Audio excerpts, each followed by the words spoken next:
वो blue diamond जो आपने बेचा था मुझे, कितनी कीमत पर बेचा था?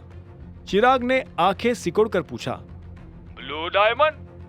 यही कुछ 5 करोड़ के आसपास का था ना? फिर से उस डायमंड की कीमत 5 करोड़ सुनकर चिराग शॉक हो गया और उसने एक और बार चिल्लाकर पूछा, मैं उसकी असली कीमत की बात कर रहा हूं, सच सच बताओ। मकसूद की साइड से एक पल के लिए सन्नाटा छा गया और फिर वो धीरे से बोला, 50 करोड़ कीमत है उस डायमंड की चिराग बॉस, लेकिन वो ना तो सेल पर है, ना ही आप उसे डायरेक्टली खरीद भी पाते। जो आपको मैंने बेचा है वो उसका इमिटेशन है, बिल्कुल हूबहू। क्या? चिराग गुस्से से भड़क उठा। इमिटेशन क्या होता है, सीधे सीधे बोलो ना कि नकली रिंग है वो।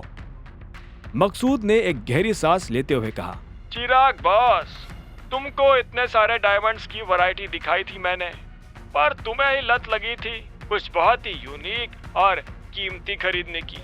अब कीमती चीज की कीमत भी तो वैसी होगी ना, और फिर तुम्हारा बजट भी कम था, इसलिए इसका सॉल्यूशन सोचकर मैंने तुम्हें इमिटेशन वाली डायमंड रिंग दे दी। अब रीनास प्योर हार्ट की फर्स्ट कॉपी भी 5 करोड़ की तो बिकेगी। चिराग को अपने कानों पर विश्वास नहीं हो रहा था कि 5 करोड़ जितनी बड़ी रकम देने के बाद भी उसके हाथों सिर्फ एक नकली अंगूठी ही आई थी। अपना सिर हिलाते हुए वो फोन पर जिद करने लगा, नहीं नहीं, ये अंगूठी वापस लो और मुझे असली डायमंड वाली ला कर दो कैसे भी। अरे क्या ला कर दो? असली Reena's pure heart diamond ring अभी कुछ दिनों पहले ही ऑक्शन में बिक चुकी है। अरे वो 50 करोड़ की नहीं बल्कि 100 करोड़ की बिकी है। मकसूद ने गर्व से अपनी आवाज ऊंची करते हुए कहा। 100 करोड़ सुनते ही चिराग के कानों में से मानो खून निकल आया। उसे समझ नहीं आ रहा था कि गुड़गांव या फिर पूरी दिल्ली में भी आखिर ऐसा कौन सा रईस ज्यादा आ गया था जिसके पास 100 करोड़ रुपए थे सिर्फ एक अंगूठी पर खर्च करने के लिए। चिराग को समझ नहीं आया कि वो अब उस डायमंड डीलर को क्या जवाब दे, इसीलिए उसने उसका तुरंत ही फोन काट दिया। अपना ऑफिस बैग जमीन से उठाकर चिराग लटका हुआ चेहरा लेकर अपनी गाड़ी के पास पहुंच गया। गाड़ी सड़क पर निकल आई और उसे चलाते हुए अब चिराग भी यही सोचने लगा था कि जो हो रहा था उसे होने देने में ही भलाई थी। उसने सोचा कि अगर उसकी औकात असली डायमंड रिंग खरीदने जितनी नहीं थी और अनन्या को वो नकली रिंग ही असली लग रही थी, तो इसमें प्रॉब्लम क्या थी। उसने तुरंत ही अनन्या को फिर से कॉल लगा दिया। हेलो चिराग, सॉरी वो बीच में ही तुम्हारा फोन काटना पड़ा। तुम क्या पूछ रही थी उस वक्त? चिराग ने नकली मुस्कान लाते हुए पूछा।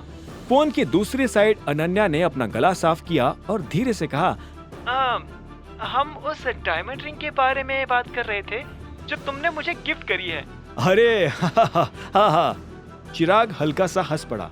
तो तुम्हें उसकी असली कीमत पता चली गई? हाँ, वैसे एक बात कहूँ, वो रिंग मैंने 50 करोड़ की भी नहीं बल्कि एक ऑक्शन में उससे ज्यादा की खरीदी है। अनन्या को अपने कानों पर विश्वास नहीं हुआ और उसने हाफते में पूछा, तुमने ये रिंग ऑक्शन से खरीदी?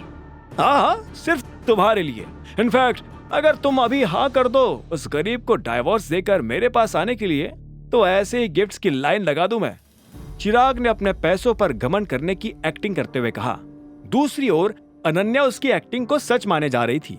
उसे ये तो पता था कि चिराग के पास भी पैसों की कोई कमी नहीं थी, लेकिन उसने ये नहीं सोचा था कि वो इतनी महंगी चीजें खरीदने का भी दम रखता था। ओके चिराग, मैं बाद में कॉल करती हूँ, अभी ऑफिस में हूँ, बाय। अनन्या ने हकलाते हुए फोन काट दिया। दूसरी ओर अभिनव वेयरहाउस में स्टॉक देख रहा था कि तभी उसे अपने फोन पर मोंटी का एक मैसेज दिखाई दिया। देवेन ने पैसों का इंतजाम कर लिया है और वो अब अपने शेयर्स वापस खरीदने के लिए तैयार है। मोंटी का ये मैसेज पढ़ते ही अभिनव थोड़ा नाराज हो गया। वो नहीं चाहता था कि देवेन के लिए मुश्किलें इतनी जल्दी सुलझ जाए। तभी अभिनव ने नीचे मोंटी का एक और मैसेज देखा जिसमें लिखा था कि उसकी पैसों से मदद चिराग ने की थी। चिराग का नाम पढ़ते ही अभिनव की नाराजगी और भी ज्यादा बढ़ गई। वो मोंटी को फोन लगाने ही वाला था कि इसी वक्त उसके पास मायरा आ पहुंची। सर, मैंने उस साइड भी चेक कर लिया है, स्टॉक्स बराबर है।